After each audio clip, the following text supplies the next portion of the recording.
नमस्कार दोस्तों, स्वागत है आपका अपने YouTube चैनल ग्रेड पाठशाला पर। आशा करता हूँ आप सभी लोग स्वस्थ होंगे। लास्ट क्लास में हम लोगों ने भारतीय संविधान की अनुसूचियों पर चर्चा की थी, जिसके अंतर्गत हमने 1 से लेकर 8 अनुसूची पढ़ ली थी। आज की क्लास में हम अनुसूची 8, 9, 10, 11 और 12 के बारे में डिटेल में जानेंगे। तो आइए स्टार्ट करते हैं अपनी क्लास को।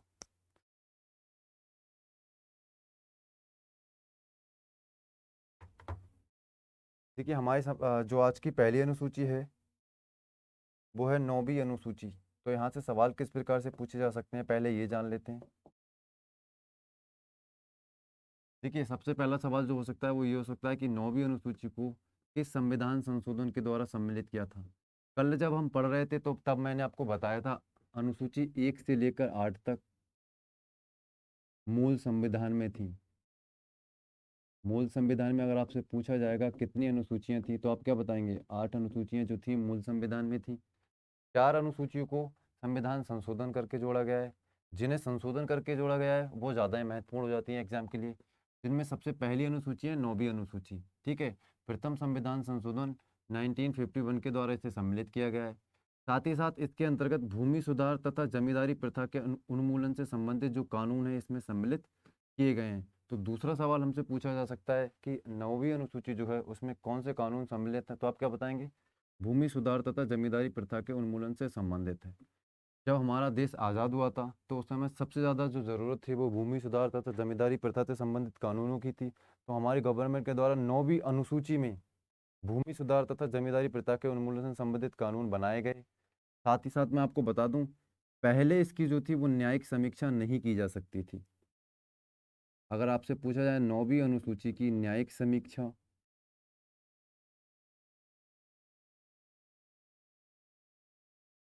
की जा सकती थी या नहीं, या की जा सकती है या नहीं,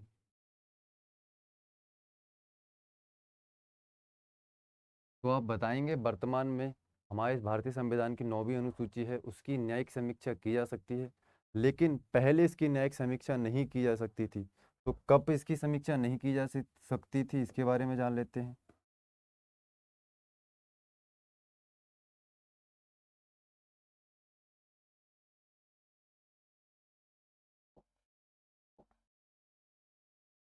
देखिए, बात कर रहे हैं हम 9वीं अनुसूची की।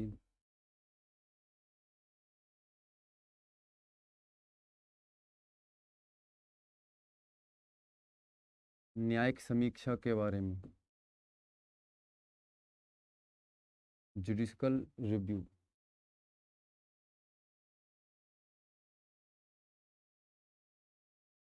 न्यायिक समीक्षा का मतलब हुआ कोई भी कानून अगर गवर्नमेंट के द्वारा बनाया जाता है तो न्यायालय के द्वारा उसकी न्यायिक समीक्षा की जा सकती है कि जो कानून बनाया है कहीं वो मूल ढांचे का उल्लंघन तो नहीं कर रहा। बाकी जो न्यायिक समीक्षा के बारे में चर्चा है हम डिटेल में इस टॉपिक में कर रहे होंगे, ये हमारे टॉपिक में अंतर्गत सम्मिलित है न्यायिक समीक्षा। यहाँ बस इतना जान लीजिए कि कोई भी कानून अगर सरकार के द्वारा बनाया गया है, सुप्रीम कोर्ट चाहे तो उसकी न्यायिक समीक्षा कर सकता है। और अगर वह कानून मूल ढांचे का उल्लंघन कर रहा होगा तो सुप्रीम कोर्ट उसे अवैध घोषित कर देगा।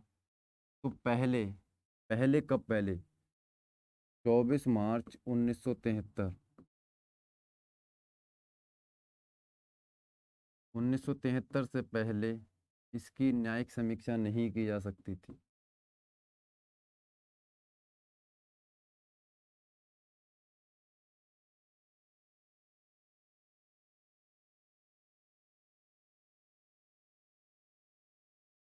क्यों 24 मार्च ही क्यों? क्योंकि मैंने आपको बताया था 24 मार्च को एक वाद आया था बहुत ही महत्वपूर्ण, केशवानंद भारती वाद।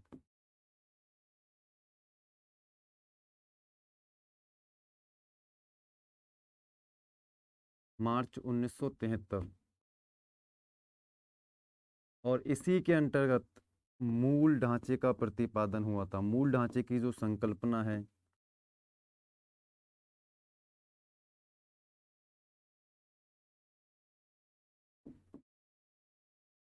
उसका प्रतिपादन हुआ था। देखिए, 9वीं अनुसूची की जो न्यायिक समीक्षा है वो इसी आधार पर की जाती है कि कोई भी कानून अगर हमने 9वीं अनुसूची में जोड़ा है तो मूल ढांचे का उल्लंघन नहीं होना चाहिए। तो मूल ढांचा कब आया है? 1973 में आया है। तो 1973 से पहले कोई भी कानून अगर 9वीं अनुसूची में जोड़ा गया है तो उसकी न्यायिक समीक्षा नहीं की जा सकती है। लेकिन 1973 के कोई बाद कोई भी कानून अगर सम्मिलित किया गया है 9वीं अनुसूची में, वर्तमान में 1973 से लेकर वर्तमान तक कोई भी ऐसा कानून है जो 9वीं अनुसूची में जोड़ा गया है, उसकी न्यायिक समीक्षा सुप्रीम कोर्ट के द्वारा की जा सकती है। आपसे सवाल बस इतना पूछा जाएगा कथन और उदाहरण में कि जो 9वीं अनुसूची है क्या उसमें न्यायिक समीक्षा की जा सकती है न्यायालय के द्वारा, तो आप कहेंगे बिल्कुल उसकी न्यायिक समीक्षा की जा सकती है। मैंने बताया क्यों, क्योंकि 24 मार्च 1973 को केशवानंद भारतीवाद आता है। उसके बाद मूल ढांचे की संकल्पना हमारे बीच आती है। मूल ढांचे के ही आधार पर जो है 9वीं अनुसूची की न्यायिक समीक्षा की जा सकती है। ठीक है, नेक्स्ट बात करते हैं।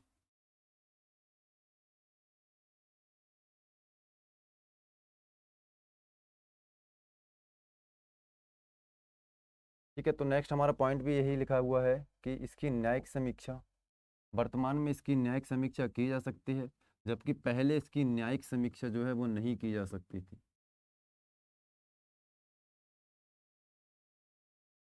24 मार्च 1973 के बाद न्यायिक समीक्षा, ये सारी चीज़ें मैंने आपको बताई थी। नेक्स्ट बात करते हैं and the most important schedule of Indian constitution, 10th schedule, 10वीं अनुसूची। ये आपके एग्जाम के लिए देखिए 9वीं अनुसूची हो, 10वीं, 11वीं, 12वीं, छठी, 8वीं और दूसरी, ये कुछ प्रमुख अनुसूचियां जो हैं आपके एग्जाम के लिए बहुत ज़्यादा महत्वपूर्ण होती हैं। ठीक है, तो अब बात करते हैं 10वीं अनुसूची के बारे में।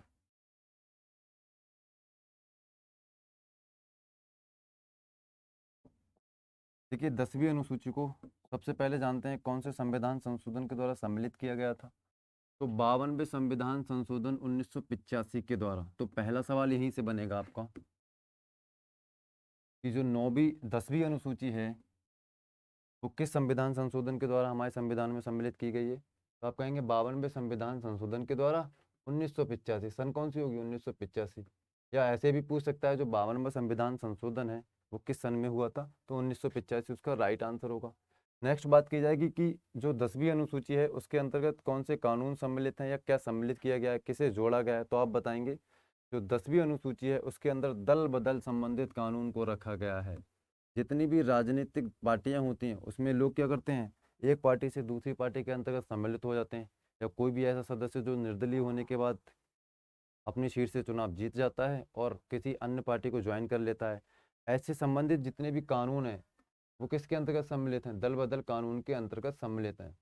ठीक है, नेक्स्ट बात करते हैं कौन कौन से आर्टिकल में परिवर्तन किया गया है इस अनुसूची के आधार पर। तो यहाँ आपको ध्यान रखना है, ये इंपॉर्टेंट है क्योंकि अभी तक इस टाइप के सवाल नहीं पूछे गए हैं एग्जाम में कि 10वीं अनुसूची से किस किस अनुच्छेद में परिवर्तन किया गया है। तो आने की संभावना होती है अगर कोई भी सवाल नहीं आया है तो आप बताएंगे आर्टिकल 101, आर्टिकल 102, आर्टिकल 190 और आर्टिकल 191। ये चार आर्टिकल में जो है वो 52वें संविधान संशोधन 1985 के द्वारा परिवर्तन करके दल बदल कानून को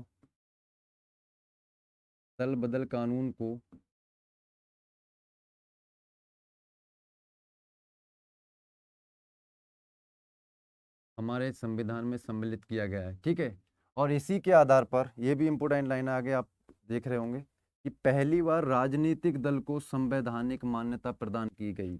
10वीं अनुसूची के आधार पर ही पहली बार जो पॉलिटिकल पार्टी होती हैं उन्हें संवैधानिक मान्यता प्रदान की गई है। अब यहाँ एक शब्द आया था दल बदल, मैंने आपको बताया दल बदल क्या होता है। ठीक है, अब एक सवाल यहाँ से पूछा जाता है जो दल बदल है उसका निर्धारण कौन करता है। अगर कोई भी व्यक्ति, किसी भी व्यक्ति पर अगर दल बदल कानून लगता है तो उसका जो निर्धारण है किसके द्वारा किया जाएगा। भाई अगर कानून लग रहा है किसी को पार्टी से बाहर करना है तो कोई एक व्यक्ति तो होगा जो उसे बताएगा या जो डिसाइड करेगा कि इस पर दल बदल कानून लगेगा। तो आप याद रखेंगे दल बदल कानून की निर्योग्यता का जो निर्धारण है वो पीठासीन अधिकारी के द्वारा किया जाता है। अगर राज्यसभा का होगा तो राज्यसभा के सभापति, राज्यसभा में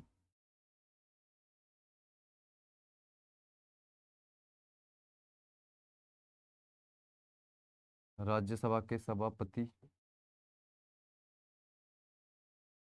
और लोकसभा में लोकसभा के सभापति, दैट मीन्स लोकसभा अध्यक्ष। अगर वर्तमान लोकसभा अध्यक्ष की बात करें तो आप सभी जानते होंगे राजस्थान की सीट से ओम बिरला जी।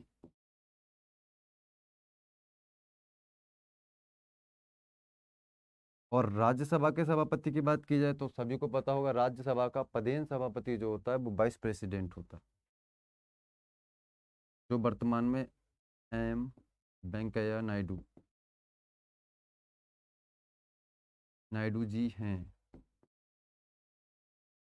ठीक है, तो तीन चार चीजें मैंने आपको बताई। सबसे पहले जो 10वीं अनुसूची है वो किस संशोधन के द्वारा, 52वें संविधान संशोधन 1985 के द्वारा दल बदल कानून को सम्मिलित किया गया है। दल बदल का निर्धारण कौन करेगा, तो भाई पीठासीन अधिकारी करेगा।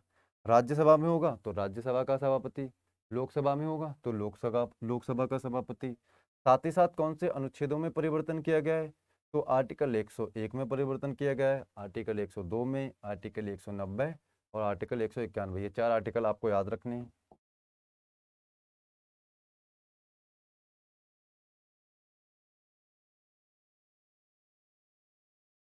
ठीक है, अब बात कर लेते हैं दल बदल कानून की निर्योग्यता के आधार। अगर कोई भी सदस्य अगर कोई भी सदस्य नि- निर्योग्यता निर्योग्यता के निर्योग्यता होने के आधार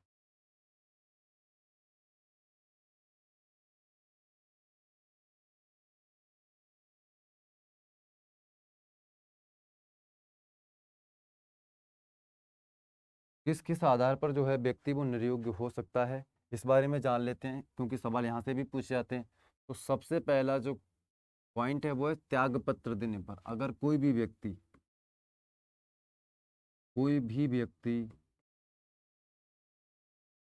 अपनी सदस्यता थे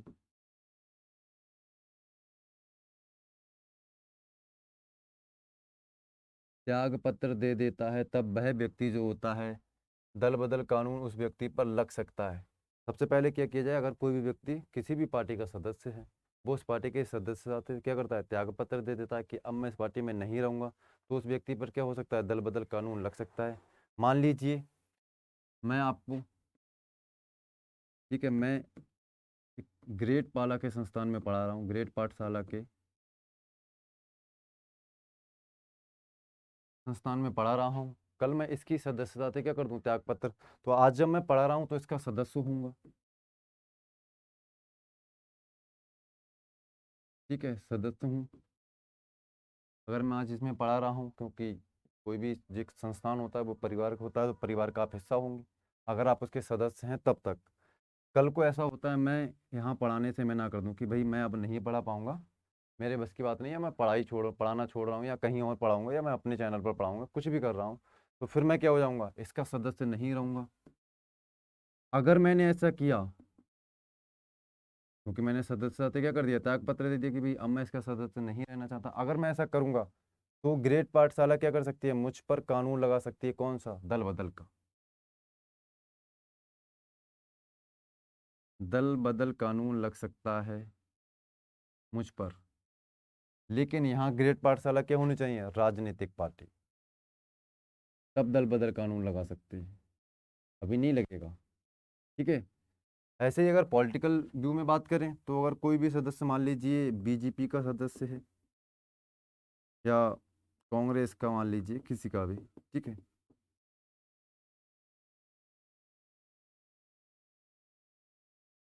अगर वो उसकी सदस्यता चाहे किसी रीजन से देता हो, त्याग पत्र देता है, तो उस पर दल बदल कानून लग सकता है।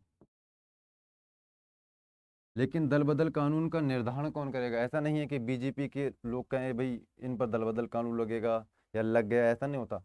अगर दल बदल कानून की प्रोसेस भी होगी तो फिर इसका निर्धारण कौन करेगा बाद में, पीठासीन अधिकारी जो भी हो।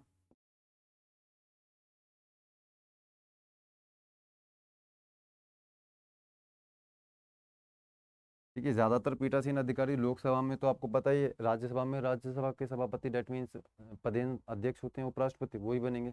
और लोकसभा में आपको ज़्यादातर मिलेगा जिसका बहुमत होगा उसका ही क्या होगा, लोकसभा अध्यक्ष होगा। ठीक है, कभी कभी आपको मिलेगा कि जिसकी पार्टी में बहुमत हो वो ना हो, वरना ज़्यादातर जो है जिसकी पार्टी होगी उसका ही लोकसभा अध्यक्ष होता है। ठीक है, तो जो प्रोसेस करेगा उसके बाद निर्धारण करेगा कौन करेगा, पीठासीन अधिकारी करेगा। मैंने आपको पहले ही बता दिया, राज्यसभा में होगा तो सभापति, लोकसभा में होगा तो लोकसभा का सभापति। ठीक है, दूसरा क्या आधार हो सकता है निर्योग्य होने का, निर्देशों के विरुद्ध, निर्देशों के विरुद्ध मतदान करने पर। अगर कोई भी सदस्य पार्टी के निर्देशों के विरुद्ध मतदान करता है, मान लीजिए आज संसद में नया कानून पास होना है,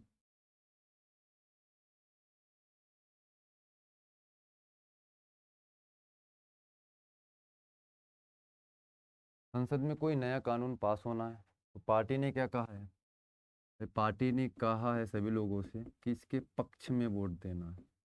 ठीक है, लेकिन जो सदस्य उसने क्या किया, उसने विपक्ष में वोट दिया। अगर सदस्य ऐसा करता है, अगर सदस्य ऐसा करता है तो उस पर क्या लग सकता है, दल बदल का कानून लग सकता है। भाई पार्टी क्या कह रही थी, आप पक्ष में दीजिए, लेकिन भाई साहब ने क्या करा, ये बोले नहीं हम तो विपक्ष में देंगे, हमारा जो मन करेगा वही करेगा। तो पार्टी भी कहती है फिर हमारा जो मन करेगा हम वो करेंगे। तो इन पर क्या होगा, दल बदल कानून लग सकता है। लेकिन अगेन वही बात आती है, जो दल बदल कानून होगा उसका निर्धारण कौन करेगा, इसका निर्धारण पीठासीन अधिकारी करेगा।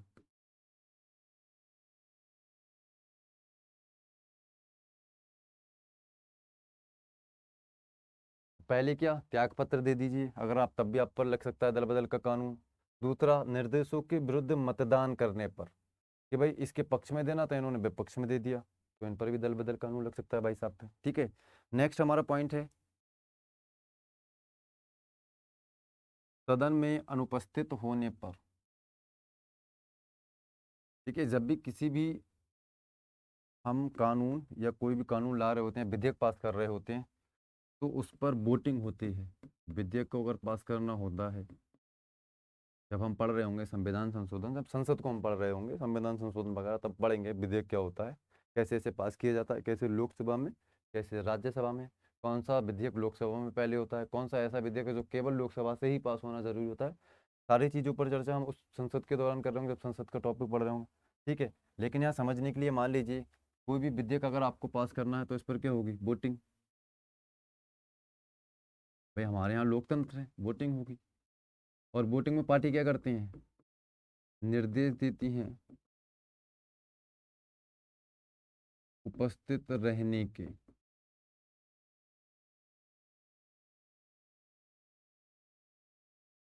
जिस भी पार्टी की सरकार है वो क्या करेगी, निर्देश देगी किसका, उपस्थित रहने का। क्योंकि भाई वोटिंग होनी है, वोटिंग में तो वही जीतेगा जिसके पास ज़्यादा वोट होंगे, तो सभी सदस्य जब उपलब्ध होंगे तभी तो जीतने की संभावना जो है ज़्यादा होगी। तो सभी पार्टीज क्या करती हैं, अपने एमएलए को, अपने सांसदों को उपस्थित रहने का क्या करती हैं, आदेश देती हैं, कहती हैं कि आपको वोटिंग में उपस्थित रहना है।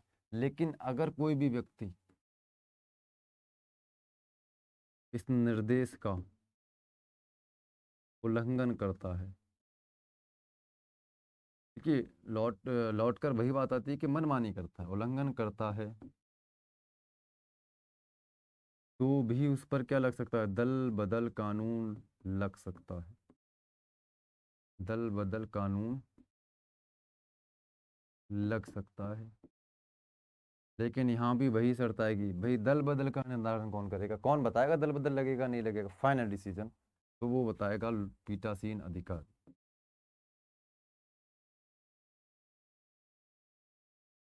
पीठासीन अधिकारी तय करेगा दल बदल का। यहाँ एक सवाल और भी पूछा जाता है कि क्या पीठासीन अधिकारी की, जो पीठासीन अधिकारी है उसकी न्यायिक समीक्षा की जा सकती है।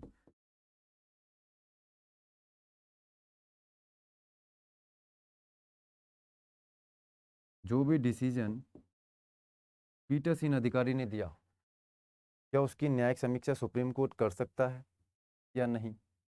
ये भी सवाल काफ़ी बार पूछा गया है। Yes and no. देखिए समझिए, दल बदल कानून का निर्धारण किसने किया? पीठासीन अधिकारी ने। दो चीज़ें हो सकती हैं। देखिए, अगर पार्टी का सदस्य है, पार्टी का ही लोकसभा अध्यक्ष है, तो वो हो सकता है जो पार्टी के हेड होंगे उनके कहने पर, या कह सकते हैं दुर्भावना रहित डिसीजन भी ले सकता है। भाई विपक्ष का कोई भी पार्टी का सदस्य है, उसने कहा दल बदल लगेगा, थोड़ा बहुत भी अगर होता है तो उन्होंने क्या किया, दल बदल कानून लगा दिया। ऐसे तो सदस्य क्या हो जाएगा, निर्योग्य सिद्ध हो जाएगा, फिर वो पार्टी से निकल जाएगा, उसकी सीट चली जाएगी। तो इसी को देखते हुए पहले इसकी क्या की थी जो व्यवस्था थी न्यायिक समीक्षा की, पहले हम इसकी न्यायिक समीक्षा नहीं कर सकते थे। यहाँ से आपको याद रखना है कि वर्तमान में जो पीठासीन अधिकारी है उसकी न्यायिक समीक्षा की जा सकती है, उसके निर्णयों की जो है वो न्यायिक समीक्षा सुप्रीम कोर्ट कर सकता है। ठीक है, तो मैं आपको यहाँ क्या बता रहा था कि विधेयक पर अगर वोटिंग होगी तो आपको उपस्थित होना होगा, अगर अनुपस्थित रहेंगे तब भी आप पर क्या लग सकता है, दल बदल कानून लग सकता है। ठीक है, नेक्स्ट हमारा पॉइंट है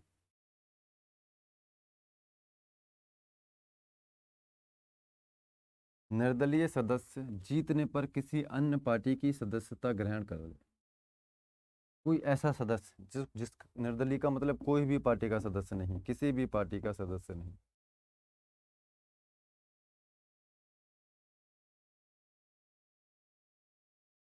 ऐसा सदस्य क्या कहलाता है, निर्दलीय सदस्य कहलाता है। वो क्या करे, चुनाव को जीत जाए, जीतने पर किसी अन्य पार्टी को, किसी अन्य पार्टी को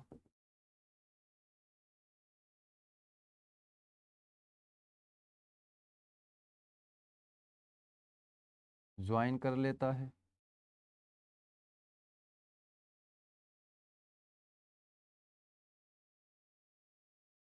तो उसकी जो है सदस्यता समाप्त हो सकती है, उस पर दल बदल कानून लागू हो सकता है। मान लीजिए जीतकर वो ऐसी पार्टी में सम्मिलित हुआ कि जिसकी क्या है, बहुमत है लोकसभा में, तो जो विपक्ष के लोग होंगे वो क्या करेंगे, उस पर दल बदल कानून लगाने की अनुशंसा करेंगे। क्यों? क्योंकि वो था तो निर्दलीय, किसी भी पार्टी का सदस्य नहीं था जब वो जीता था। लेकिन जैसे ही वो जीता चुनाव, उसके बाद उसने क्या किया, अन्य पार्टी या जो भी बहुमत दल की पार्टी थी उसमें उसकी सदस्यता ले ली। उसकी सदस्यता लेने के बाद उस पर दल बदल कानून लग सकता है। अगेन यहाँ वही चीज़ आएगी, जो दल बदल कानून है ना, उसका निर्धारण कौन करेगा? दल बदल कानून का जो निर्धारण वो कौन करेगा? पीठासीन अधिकारी करेगा। ठीक है,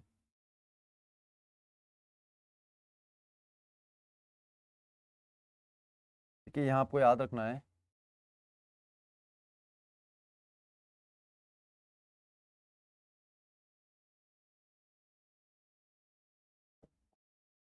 कि किसी भी व्यक्ति, मान लीजिए मानते हैं ए व्यक्ति है, ए व्यक्ति है, ये सदस्य है, व्यक्ति से बढ़िया शब्द है, सदस्य है किसी भी पार्टी का। सदस्य का मतलब सांसद या लोकसभा सांसद या मंत्री या विधायक विधायक वगैरह जो भी है, सदस्य है। उस पर दल बदल कानून लगाने की अनुशंसा होती है।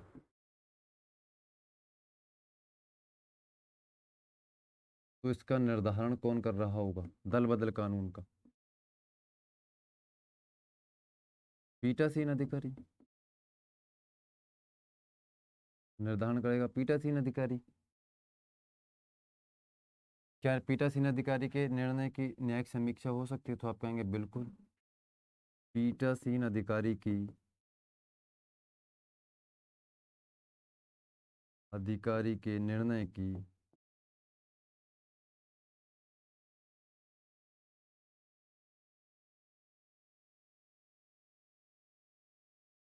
न्यायिक समीक्षा की जा सकती है।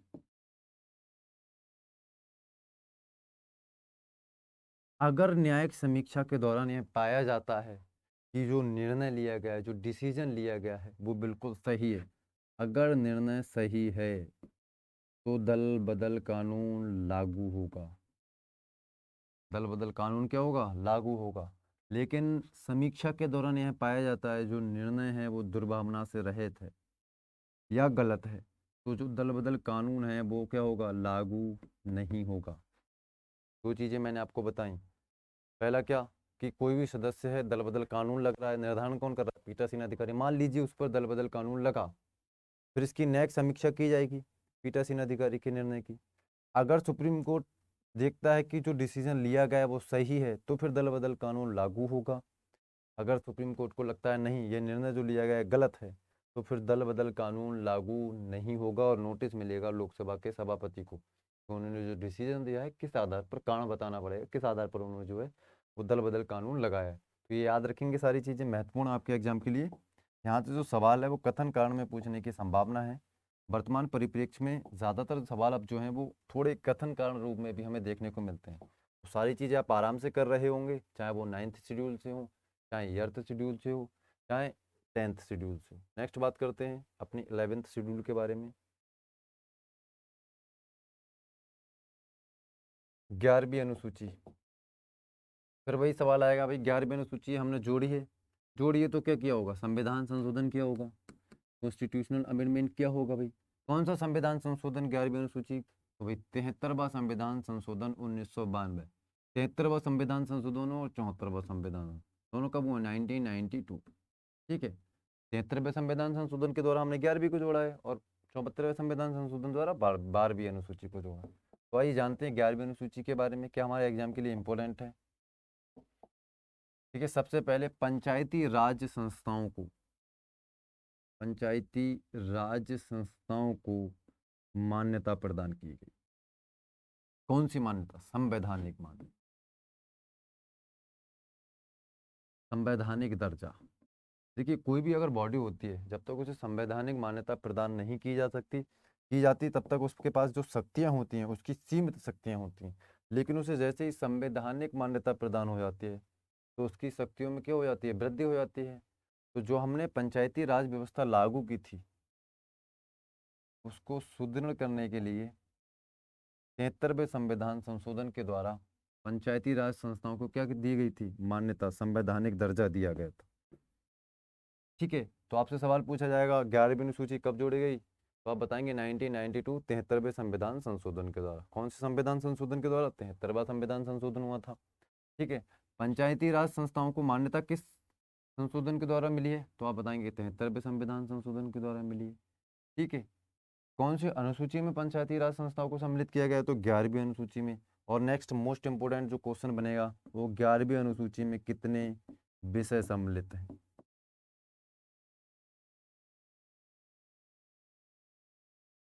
कितने सब्जेक्ट जो हैं वो 11वीं अनुसूची में है, तो आपको याद रखना है 29 विषय जो हैं, 29 विषय जो हैं वो 11वीं अनुसूची में सम्मिलित हैं। ठीक है, तो यहाँ से तीन ही चीज़ याद रखने हैं। बाकी आप जब आर्टिकल 40 पढ़ रहे होंगे तब भी पढ़ेंगे आप पंचायत को। ठीक है, पंचायत को आर्टिकल 40 के अंतर्गत भी मान्यता है, आप पढ़ रहे होंगे जब डीपीएसपी हम पढ़ रहे होंगे। ठीक है, उसके अंतर्गत। तो यहाँ से आपको तीन चीज़ें याद रखनी हैं। पहला कौन सा संविधान संशोधन था, तो आप बताएंगे 73वां संविधान संशोधन था। कब हुआ था, 1992 में हुआ था। क्या किया गया, पंचायती राज संस्थाओं को संवैधानिक मान्यता दी गई। साथ ही साथ कितने विषय सम्मिलित हैं, तो 29 विषय सम्मिलित हैं। नेक्स्ट बात करते हैं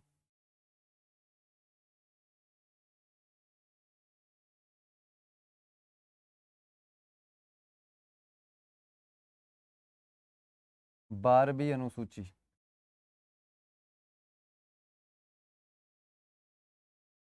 फिर यहाँ से भी वही सवाल, वही सारी चीज़ें पूछी जा सकती हैं। किस संशोधन के द्वारा 12वीं अनुसूची को जोड़ा गया, तो आप क्या कहेंगे, 74वें संविधान संशोधन 1992 के द्वारा जो है 12वीं अनुसूची को जोड़ा गया है हमारे संविधान में। क्या किया गया है इसके अंतर्गत, किसे जोड़ा गया है, तो आप कहेंगे नगरीय शासन को मान्यता। देखिए जो 11वीं अनुसूची थी उसके अंतर्गत हम क्या कर रहे थे, पंचायती राज संस्थाओं को मान्यता प्रदान कर रहे थे।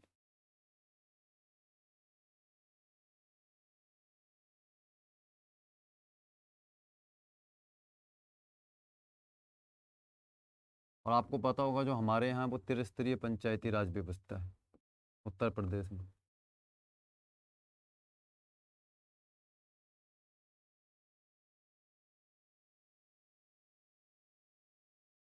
अगर स्पेशली बात करें उत्तर प्रदेश की, तब कहीं कहीं आपको ये 2 स्तरीय भी मिलेगी और कहीं कहीं जो है वो 4 स्तर पर भी पंचायती राज संस्थाएं आपको मिलेंगी। अगर आप आंध्र प्रदेश वगैरह में जाएंगे तब देखने को मिलेगी।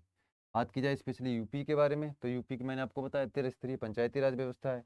कौन सी समितियां थी, वो सारी चीज़ें जब हम पढ़ रहे होंगे, त्रिस्तरीय पंचायती राज व्यवस्था बहुत ज़्यादा इंपॉर्टेंट टॉपिक है पंचायती राज व्यवस्था, तो उसमें सब चीज़ें जान रहे होंगे। तो मैंने आपको बताया 12वीं अनुसूची किस संविधान संशोधन के द्वारा, 74वें संविधान संशोधन 1992 के द्वारा। नगरीय शासन को मान्यता, नगर पंचायतें जो होती हैं, नगर पंचायतें, उसे संवैधानिक मान्यता प्रदान की गई। अगर नगर पंचायतों को संवैधानिक मान्यता मिल गई, डेट मीन्स उनकी शक्तियों में क्या हो गया, वृद्धि होगी उनकी शक्तियों में, तो नगर पंचायतों को मान्यता प्रदान की गई। साथ ही साथ बात करें इस अनुसूची में कितने विषय सम्मिलित हैं, तो आपको याद रखना है 11वीं अनुसूची में 29 विषय हैं, जबकि 12वीं अनुसूची में 18 विषय सम्मिलित हैं। दोनों इंपोर्टेंट पॉइंट हैं। 11वीं अनुसूची में 29 विषय और 12वीं अनुसूची में 18 विषय सम्मिलित हैं। तो ये जो अनुसूचियाँ थी हमने यहाँ पर समाप्त कर ली हैं। एक बार सारी जितनी भी अनुसूची हैं उनका रिवीजन कर लेते हैं 5 मिनट में।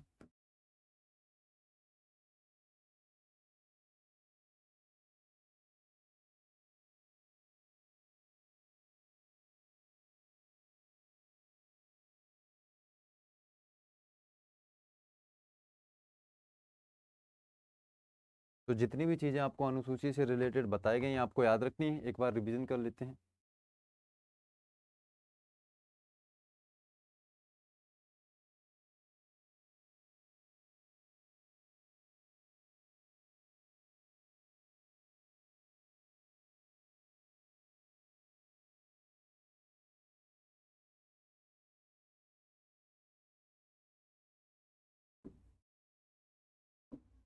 देखिए, सबसे पहले बात की थी हमने प्रथम अनुसूची के बारे में।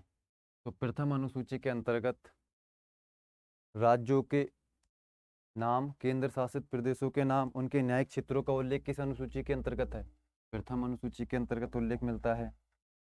प्रथम अनुसूची में कितने राज्य हैं, 28 राज्य हैं वर्तमान में, और 8 क्या हैं, केंद्र शासित प्रदेश, यूटी। मैंने आपको बताया था 7 थे हमारे यहाँ केंद्र शासित प्रदेश 31 अक्टूबर, 2 बड़े, तो 9 हुए थे, फिर दादरा नगर हवेली को दमन दीव में मिलाया गया तो 8 हो गए। तो वर्तमान में आपसे पूछे केंद्र शासित प्रदेशों की संख्या कितनी है, 8 है। राज्य कितने हैं, 28 हैं। ठीक, कौन सी अनुसूची में उल्लेख मिलता है, प्रथम अनुसूची में मिलता है उल्लेख। अगर आपसे यहाँ से सवाल पूछा जा सकता है, डीपली अगर जाएगा सवाल, तो राज्यों के नाम में अगर परिवर्तन करना है, याद रखिए जो मैं बता रहा हूँ, राज्यों के नाम में अगर परिवर्तन कर रहा है, परिवर्तन करना है तो किस अनुसूची में संशोधन करना पड़ेगा, प्रथम अनुसूची में संशोधन करना पड़ेगा। ठीक है, नेक्स्ट बात करते हैं। उसके बाद हमने बात की थी दूसरी अनुसूची के बारे में, इसमें वेतन भत्तों से संबंधित है दूसरी अनुसूची। किस किस के वेतन भत्ते हैं, तो राष्ट्रपति के, राज्यपाल के, लोकसभा अध्यक्ष, लोकसभा के उपाध्यक्ष, राज्यसभा के सभापति, उच्चतम न्यायालय के न्यायाधीश, उच्च न्यायालय के न्यायाधीश, इन सभी के वेतन भत्तों का उल्लेख जो है वो आपको अनुसूची दूसरे में मिलता है देखने को। और ये आपको दिया गया है, यहाँ पढ़ लेंगे, यहाँ से सारी चीज़ें इन्हें हम पढ़ चुके हैं लास्ट क्लास में। फिर नेक्स्ट बात करते हैं तीसरी अनुसूची के बारे में, third schedule of Indian constitution. तीसरी इंपॉर्टेंट है क्योंकि इसका संबंध किससे है, शपथ से है। इसका संबंध शपथ से है, जो भी पद की शपथ ली जाती है, किस किस की पद की शपथ से संबंधित है, तो आप कहेंगे संघ के मंत्री की, संसद सदस्य, राज्य के मंत्री, राज्य विधानमंडल के सदस्य, सुप्रीम कोर्ट तथा हाई कोर्ट के न्यायाधीशों की शपथ का उल्लेख, नियंत्रक एवं महालेखा परीक्षक की शपथ का उल्लेख तीसरी अनुसूची में मिलता है। तो 2 तरीके से सवाल यहाँ पूछा जाएगा। पहला, किस अनुसूची में शपथ का उल्लेख है, तो आप कहेंगे तीसरी अनुसूची में शपथ का उल्लेख है। भाई किन किन की शपथ का उल्लेख आपको मिलता है, तो आपको बताया मैंने, संघ के मंत्री, संसद सदस्य, इन सभी का उल्लेख क्या होता है, तीसरी अनुसूची में मिलता है शपथ का। लेकिन यहाँ आपको याद रखना है प्रधानमंत्री के पद की, प्रधानमंत्री के पद की अपनी कोई शपथ नहीं होती है। अगर आपसे कहेगा प्रधानमंत्री के पद की शपथ का उल्लेख हमारे संविधान में किया गया है, तो आप कहेंगे नहीं, वो केवल संसद के सदस्य होने की शपथ लेते हैं, ना कि प्रधानमंत्री पद की शपथ लेते हैं। ठीक है। नेक्स्ट आपसे पूछ सकता है किसकी शपथ का उल्लेख तीसरी अनुसूची में नहीं मिलता, तो आप कहेंगे किसका नहीं मिलता, तो राष्ट्रपति की, उपराष्ट्रपति की,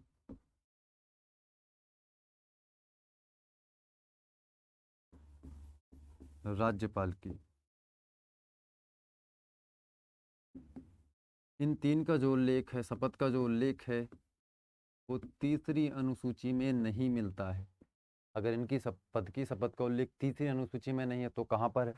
देखिए, अगर बात करें आर्टिकल राष्ट्रपति के बारे में, तो आर्टिकल 60 के अंतर्गत शपथ का उल्लेख मिलता है। देखिए, अगर लास्ट क्लास में मैंने आपको आर्टिकल 59 बताया होगा तो वहाँ मिस्टेक हुई होगी। आर्टिकल 60 जो है, 60 जो है वो सही आंसर, आप इसे करेक्ट करेंगे। राष्ट्रपति की शपथ का उल्लेख आर्टिकल 60 के अंतर्गत मिलता है। उपराष्ट्रपति की बात करें तो आर्टिकल 69 में मिलता है उल्लेख।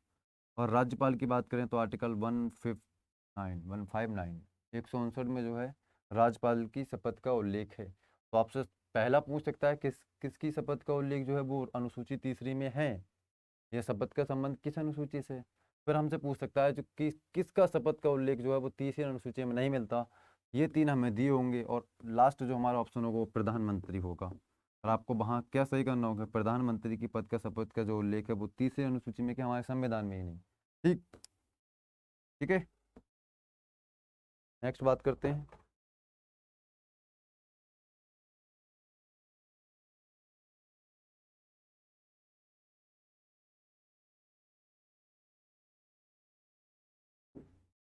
चौथी अनुसूची, fourth schedule of Indian constitution. चौथी अनुसूची, राज्यसभा की सीटों का उल्लेख कौन सी अनुसूची में है? चौथी अनुसूची में है। यहाँ मैंने आपको बताया था उत्तर प्रदेश में 31, महाराष्ट्र में 19, तमिलनाडु में 18, राजस्थान में 10 और बिहार में 16 राज्यसभा की सीटें हैं।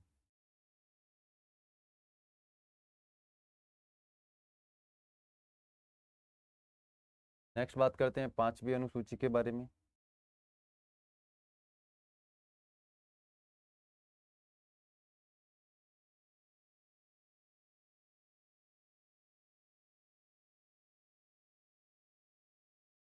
Weather is going to be bad. पांचवी अनुसूची, अनुसूचित जाति क्षेत्र, अनुसूचित जनजाति क्षेत्र से प्रशासन से संबंधित है। जब हम चर्चा कर रहे थे तब मैंने आपको डिटेल में बताया था जो पांचवी अनुसूची है वो अनुसूचित जाति, जाति, अनुसूचित जनजाति के प्रशासन से संबंधित है। अनुसूचित क्षेत्र क्या होगा? अनुसूचित जाति क्षेत्र, अनुसूचित जनजाति क्षेत्र क्या होगा? जब हम पढ़ रहे थे तब मैंने आपको डिटेल में बताया था जो अनुसूचित क्षेत्र है उसका उसका निर्धारण आर्टिकल 244 के अंतर्गत राष्ट्रपति करेगा। भाई, हमारी जो पांचवी अनुसूची है वो क्या कह रही है? अनुसूचित क्षेत्र, अनुसूचित जनजाति क्षेत्र। ठीक है। तो अनुसूचित जनजाति क्षेत्र क्या होता है, उसका उल्लेख आर्टिकल 244 के अंतर्गत राष्ट्रपति करेगा, लेकिन किसकी सहायता से? राज्यपाल की सहायता से।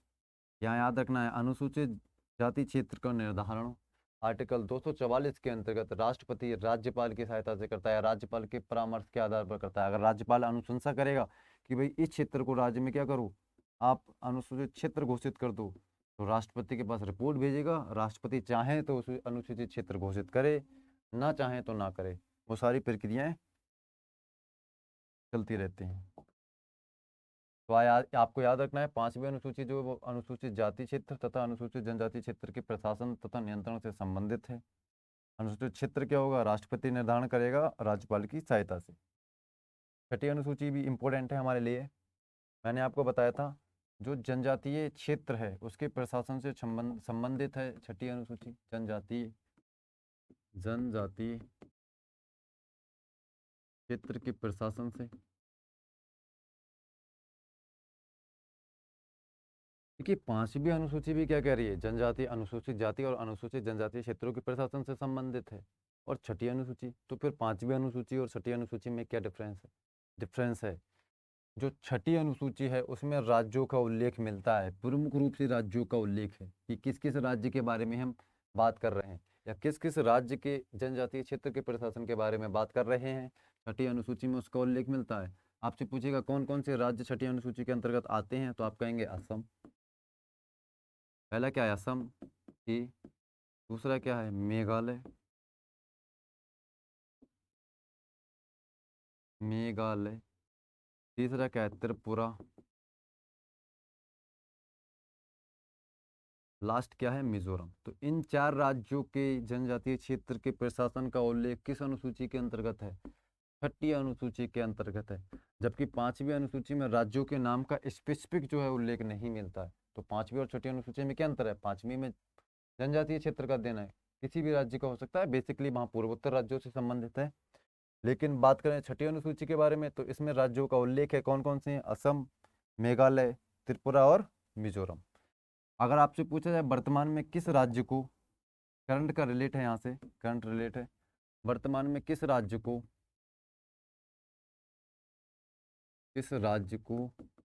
छठी अनुसूची में सम्मिलित करने का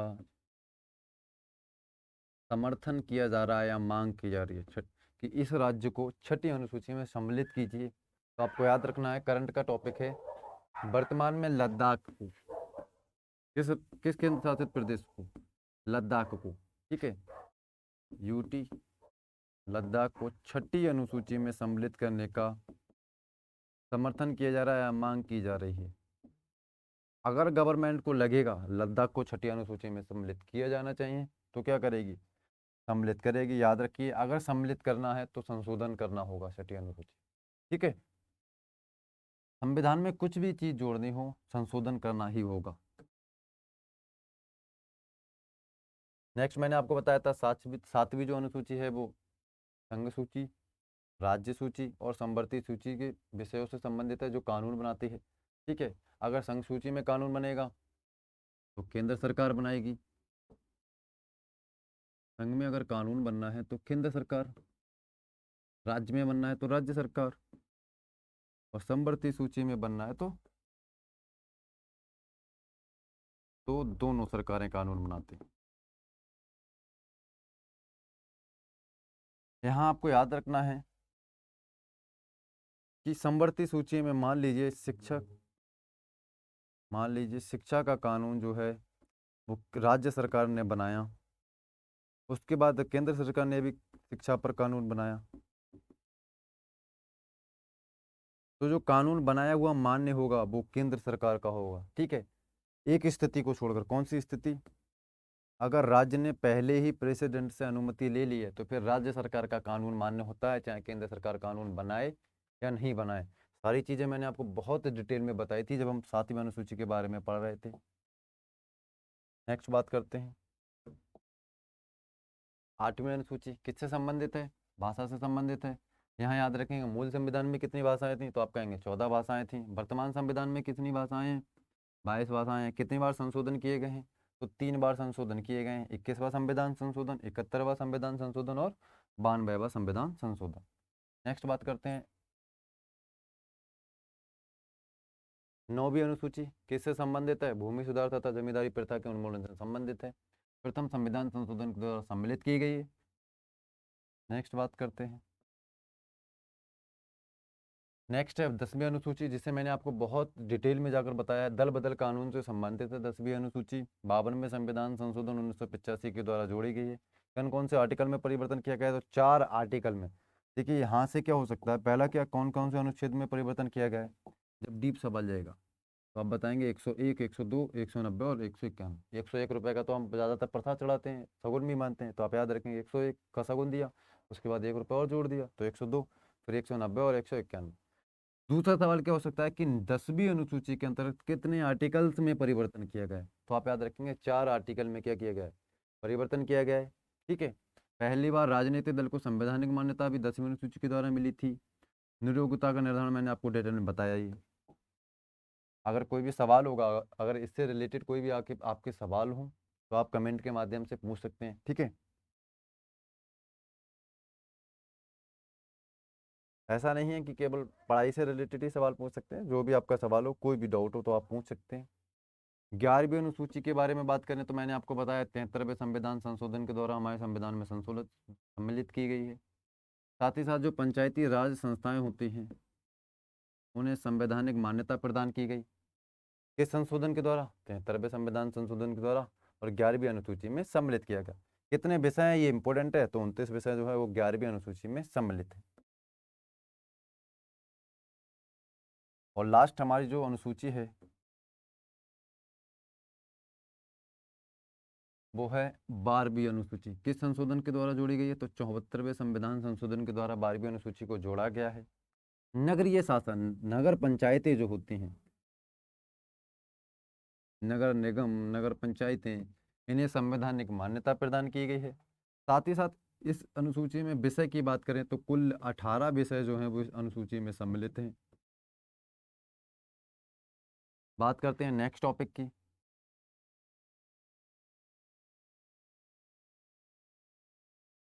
जो कल होगा,